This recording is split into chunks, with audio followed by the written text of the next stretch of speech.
Il y a quelque chose qui me chiffonne. Vous voyez?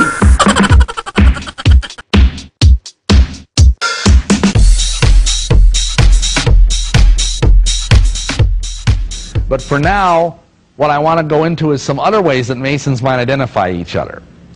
Let's say, for example, I heard that there was a Mason running a store downtown. It was like, say, a jewelry store or something, and he gave discounts if he knew you were a brother Mason.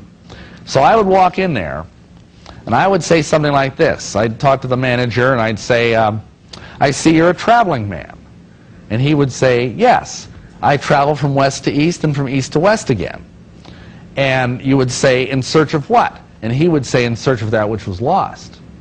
And then you would know that you were both Masons, and you'd get the discount. Another way you might do that is to come into the store and say, I've heard that I can get a square deal here. Because, see, Masons always deal with one another on the square. Another way is to come in and say, do you know the widow's son?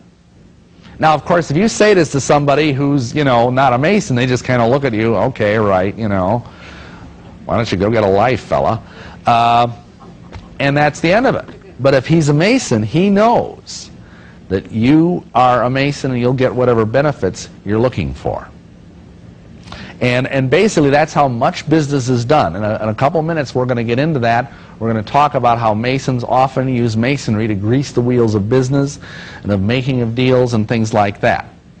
M. Dumas et Vergès estiment que la France est hors jeu sur toute la ligne parce que le temps de la colonisation est fini.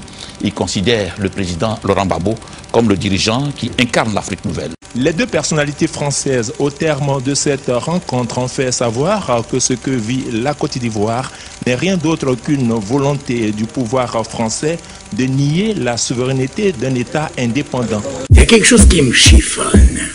Vous voyez? Je me demande pourquoi vous prenez parti comme ça. Mais on ne prend pas parti. On vient étudier et on s'aperçoit de plus en plus, plus on avance, plus on s'aperçoit qu'il y a des choses inexactes qui se sont produites. Par exemple, Ah bah, on va vous le dire, on vous le dira. Mais déjà, on peut déjà un peu... Bien sûr. Mais oui. Maître Dumas, comme ancien ministre des Affaires étrangères, Oui, je suis. oui, fait Oui. fi de la communauté C'est internationale. la liberté de parole. L'ONU. Et oui, mais l'ONU, c'est quoi? Qu'est-ce que c'est Écoutez, l'ONU? l'ONU en Afghanistan Oui, oui. a reconnu un gouvernement élu par la corruption et la fraude. Oui. Tout le monde reconnaît que le gouvernement Karzai a été élu par la fraude. Et la communauté internationale le reconnaît. Voilà. Et précisément, ce que nous sommes venus dire au président Gbagbo, c'est que l'Afrique, le gouvernement français n'est pas encore rentré dans l'histoire. Il pense encore à une Afrique où il y avait des gouverneurs à casque en liège, des juges de paix à compétences étendues, des canonnières, et puis des dirigeants corrompus qui volaient leur peuple et partageaient le fruit de la corruption avec les dirigeants français. Et tandis que lui, il représente une Afrique nouvelle, une Afrique qui ne s'incline pas, une Afrique qui n'est pas une Afrique de boy, une Afrique qui est indépendante. Et c'est ça qui est intolérable pour les Français, pour les dirigeants français. Et c'est pour ça que lui est devenu aujourd'hui un symbole. Il n'y a pas que la France, il y a l'Union africaine, il y a l'Union européenne, il y a l'ONU. L'Union africaine. Il y a quelque chose qui me chiffonne. Vous voyez? Vous amusez parfois de penser qu'on a des préoccupations électoralistes ou de sergents recruteurs. Ça n'existe absolument pas. Encore une fois, pourtant, nous nous sommes procuré un document où la GLNF est prise en flagrant délit d'opération de charme. Régulièrement, l'obédience réalise des mailings pour tenter de séduire de futurs frères. Plusieurs de nos frères nous ont parlé de vous, non seulement de votre probité morale, tant professionnelle que familiale, mais aussi de vos positions humanistes. Ceci montre à l'évidence que vous êtes déjà quelque part en vous-même franc-maçon. Justement, il y a quand même... Nous montrons ce document à François Stephen.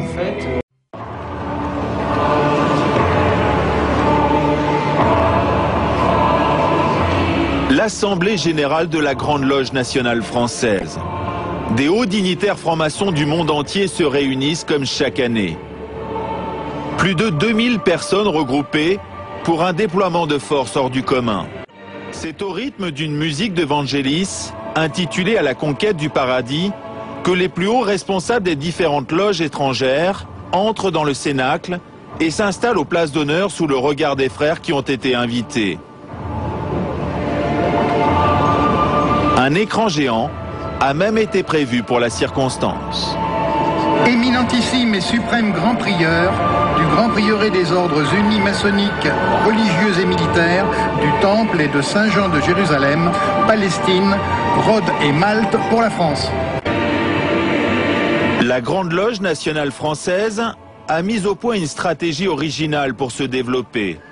Elle crée des nouvelles loges partout à l'étranger, et notamment dans les pays africains. La France court le risque de perdre ses intérêts en Côte d'Ivoire. La France-Afrique, elle existe, elle est en train de se terminer, mais elle existe. Mais il y a plusieurs façons de concevoir la France-Afrique. Il y a une façon ancienne, qui est démodée, qui n'existe plus, et puis il y a une possession moderne. Actuellement, avec des États les rapports entre la France et l'Afrique sont modèles en Côte d'Ivoire. Vous avez 15 000 Français qui vivent honnêtement ici. Oui. Vous avez les sociétés françaises qui ont obtenu le pétrole, l'eau, le port, avec des accords normaux. Le pétrole, et alors, voilà. Mais maintenant, il ne s'agit pas de traiter la Côte d'Ivoire comme une colonie. Il ne s'agit pas de demander au patron de la Côte d'Ivoire de donner un peu d'argent pour les élections en France, comme ça se passe avec d'autres pays africains. Relisez les documents de WikiLeaks et vous verrez. Il y a quelque chose qui me chiffonne. Vous voyez? Et puis nous allons prendre la défense des autorités en place. Ce sont des documents. Ce que nous voulons dire aux autorités françaises, c'est n'oubliez pas le Vietnam, vous étiez plus fort, paraît-il. Voilà, oui. Il y a eu Dien Bien Phu. En Algérie, vous étiez plus fort à votre sens. Il y a eu la défaite. Et ici, si vous attaquez la Côte d'Ivoire comme vous voulez le faire, eh bien, ça sera votre tombeau. Ce sera l'enfer d'abord et le tombeau ensuite. Voilà. Okay, we've just been talking about the signs, the tokens, the words, the points of our entrance. The last one is probably the hardest to understand just from the way the term is, but points of your entrance is the way that a Mason stands, the way he approaches the altar in the east. And if you look, what you see up on the screen right now is the way an entered apprentice would approach the east. He has the heel of his right foot into the hollow of his left, at right angles to one another, and that is a sign of an entered apprentice. Now understand something, if I were to stand in a courtroom before a judge who was a Mason and put my feet in this way, he would know that I was at least an entered apprentice Mason, and he would be required by his oath to give me preferential treatment over my adversary in the courtroom. Il y a quelque chose qui me chiffonne. Vous voyez?